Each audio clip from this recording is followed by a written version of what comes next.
नमस्कार, मैं भानु श्रीमाली, आपका हृदय से बहुत बहुत स्वागत।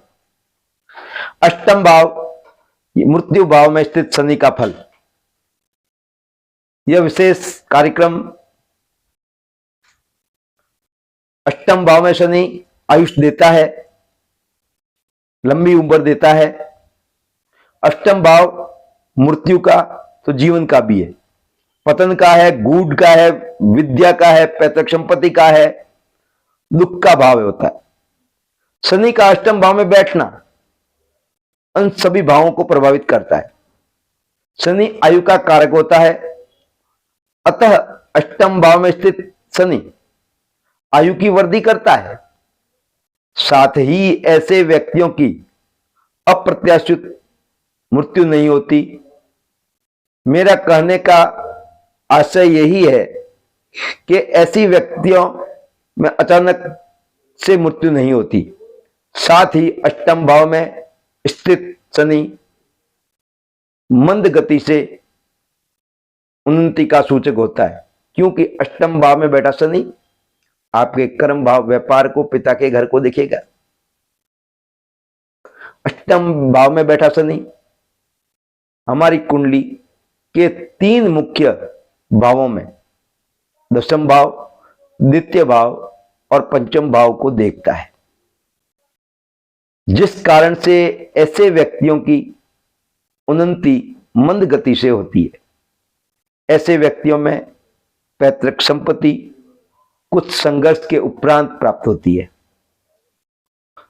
साथ ही कुटुंब परिवार में कुछ मतभेद बना रहता है, जिस कारण से ऐसे व्यक्तियों में तनावपूर्ण स्थितियों का भी सामना करना पड़ता है।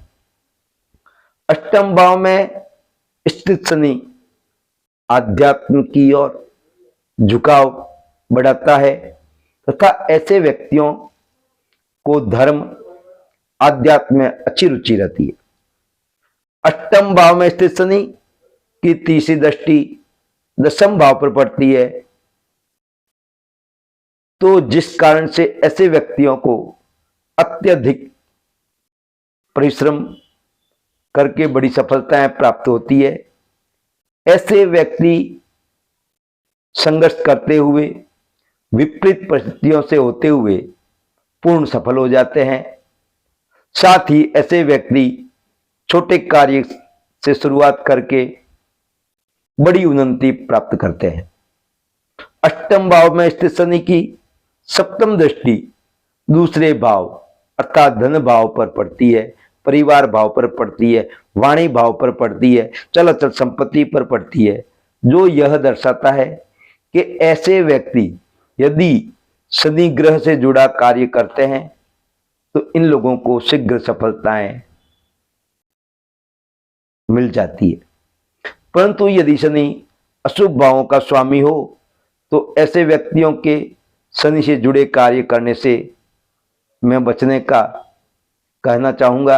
साथ ही ऐसे व्यक्तियों के कुटुंब परिवार में कुछ तनावपूर्ण स्थितियां देखी गई है। अष्टम भाव में स्थित शनि की दशम दृष्टि पंचम भाव पर पड़ती है, जो यह दर्शाता है विपरीत परिस्थितियों से शिक्षा पूर्ण होती है इन व्यक्तियों की। ऐसे व्यक्तियों के संतान को किसी प्रकार का कष्ट हो सकता है या संतान विलंब से होती है, और एक संतान से दूसरी संतान के मध्य 5 वर्षों का अंतर रखता, 3 से 5 वर्षों का कुछ कठिनाइयां संतान में देखी गई है। अष्टम भाव पंचम भाव से चतुर्थ होता है, अर्थात यह भाव विद्या के सुख का भाव है। अतः मेरे मत और अनुभव के अनुसार ऐसे व्यक्तियों का कार्य क्षेत्र उनकी विद्या से अलग होता है। वह विद्या कुछ और अर्जित करते हैं और कार्य कुछ और अर्जित करते हैं, कार्य कुछ और करते हैं। अधिकतर कुंडलियों में यह भी अनुभव में आया है, जो व्यक्ति विद्या अर्जित करते हैं वह कार्य नहीं करते। अष्टम भाव में शनि व्यक्ति को कुछ हड्डियों का या चर्म रोग का संबंधित या गुर्दा से संबंधित समस्याएं उत्पन्न करता है। अब मैं कुछ उदाहरण दूं। मेष लग्न की कुंडली में अष्टम भाव में शनि स्थित हो तो व्यक्ति मेहनती खूब होता है। आर्थिक दृष्टिकोण से भी यह स्थिति शुभ होती है, अर्थात कर्म और आर्थिक दृष्टि से शनि अष्टम भाव में स्थित मेष लग्न वालों के लिए शुभ होती है। किंतु ऐसे व्यक्तियों को संतान विलंब से प्राप्त होती है। यदि वृषभ लग्न की कुंडली ली जाए तो कुंडली शनि अष्टम भाव में स्थित हो तो ऐसे व्यक्ति या जातक कार्य क्षेत्र में कुछ विशेष मेहनत करने के बाद सफलताएं प्राप्त करते हैं, योग बनते हैं। वहीं पिता से कुछ विचारधाराओं में मतभेद रहता है, फिर भी यह कर्म और आर्थिक दृष्टिकोण से स्थिति अच्छी होती है। वृषभ लग्न के व्यक्तियों की कुंडली में अष्टम भाव में स्थित शनि कुछ विलंब से संतान सुख की प्राप्ति होती है। मिथुन लग्न की कुंडली में शनि अष्टम भाव में स्थित हो तो ऐसे जातक या व्यक्तियों के परिवार पूर्ण सहयोग प्राप्त नहीं होता। ऐसे व्यक्ति धन का सही तरह से इस्तेमाल नहीं कर पाते, कुछ परेशानी के साथ संतान सुख प्राप्त होता है, लेकिन आयु इनकी अच्छी होती है।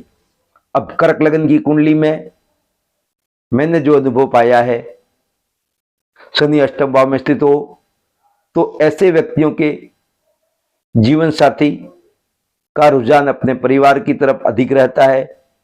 यदि लग्नेश चंद्रमा पर शनि की दृष्टि हो तो यह स्थिति अधिक कुछ तनाव वाली रहती है। ऐसे व्यक्तियों के कार्य क्षेत्र में, व्यवसाय में, अपने सर्विस में समस्याओं का सामना करना पड़ता है। साथ ही धन प्राप्ति में भी समस्याएं, मुश्किलें आती है। ऐसे व्यक्तियों की वाणी कुछ कठोर होती है। वहीं कहीं कहीं मैंने संतान सुख में भी कमी का अनुभव देखा है।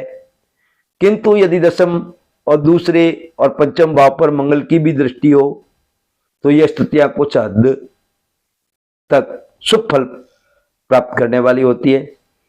समस्याओं में कुछ कमी देखी गई है। किसी भी कुंडली में किसी भी ग्रह का फल कुंडली की स्थिति, अन्य ग्रह के दृष्टि, युति, प्रतियुति के आधार पर देखनी चाहिए। विवेक, बुद्धि और अपने अनुभव के आधार पर फल कुछ चेंज हो सकते हैं। आप भी अपने अनुभव मेरे को साझा करें। मेरा जो अनुभव रहा है वो आपके सम्मुख मैंने रखा है, अवश्य आपको पसंद आया होगा। अगले कार्यक्रम तक के लिए नमस्कार।